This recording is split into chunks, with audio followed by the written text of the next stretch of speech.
La plurinacionalidad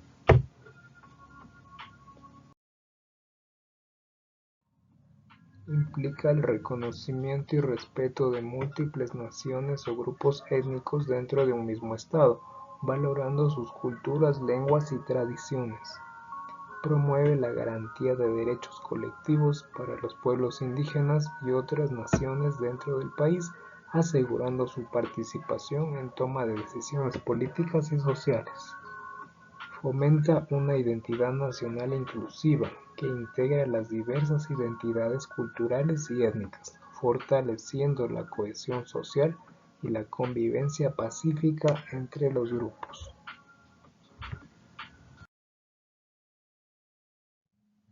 Resina de Fuente, en el año 2012, investigó sobre el Estado plurinacional en Ecuador, destacando estos aspectos.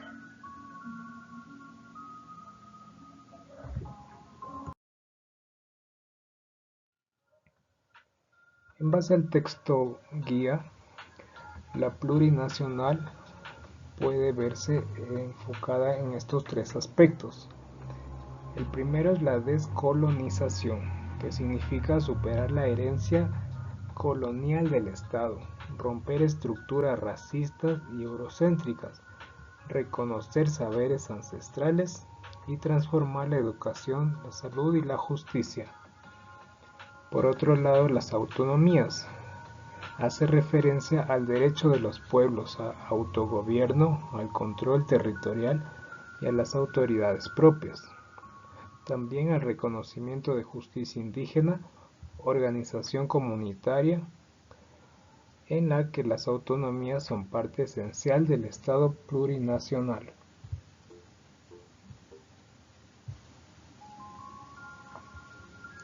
Y el otro factor es la interculturalidad, que es la relación equitativa entre culturas, no solo coexistencia, sino interacción con igualdad. Implica el diálogo horizontal, la transformación del poder y el respeto al conflicto y la diversidad.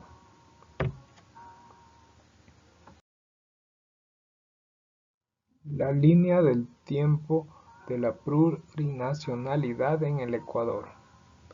La época colonial 1534 a 1822 es la imposición del sistema colonial español, el despojo territorial de pueblos indígenas, la imposición de lengua y religión y formas de gobierno, así como el inicio del colonialismo estructural. En 1830, en la fundación de la República, nace el Estado ecuatoriano. Se establece un Estado uninacional y monocultural. La Constitución excluye a los pueblos indígenas y se consolida el colonialismo interno.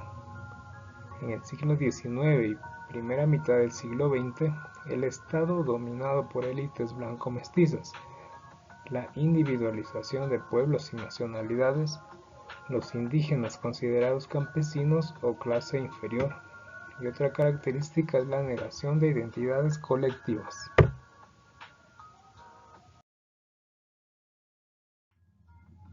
En las décadas 60-70 surgen organizaciones indígenas locales, buscando reivindicaciones por tierra, identidad y derechos colectivos, así como que se fortalece la conciencia étnica y política.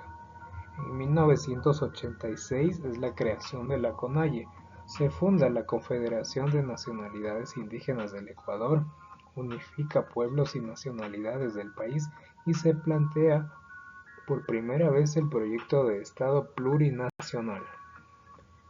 En los años 90 es el primer levantamiento indígena nacional. Es un punto histórico decisivo. Se visibiliza la existencia de múltiples nacionalidades y se exige el reconocimiento constitucional de sus tierras, como los derechos colectivos y la plurinacionalidad.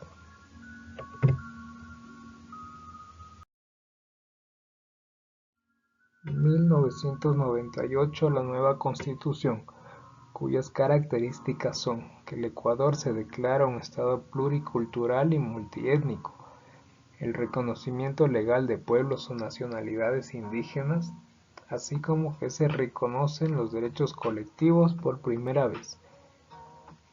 Del año 2001 al 2007, las características son el debate sobre la plurinacionalidad. La CONAIE influye la propuesta en su proyecto político y se discuten temas de autonomía, interculturalidad y pluralismo jurídico. En el año 2008, en la Constitución de Montecristi, Ecuador se declara oficialmente Estado constitucional de derechos y justicia social, democrático, soberano, independiente, unitario, intercultural y plurinacional, donde se reconoce las autonomías indígenas, la justicia indígena, el pluralismo jurídico, la interculturalidad y summa kawasai, que significa el buen vivir.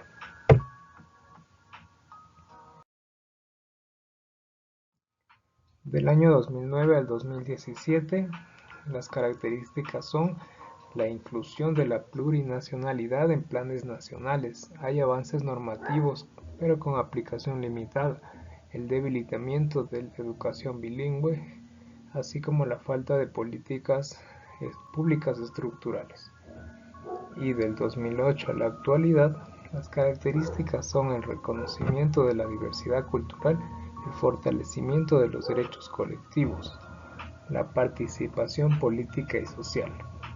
Y los desafíos que se presentan es el debilitamiento de la educación intercultural, la escasa aplicación práctica, los conflictos por territorios y recursos naturales, así como se mantiene el racismo estructural.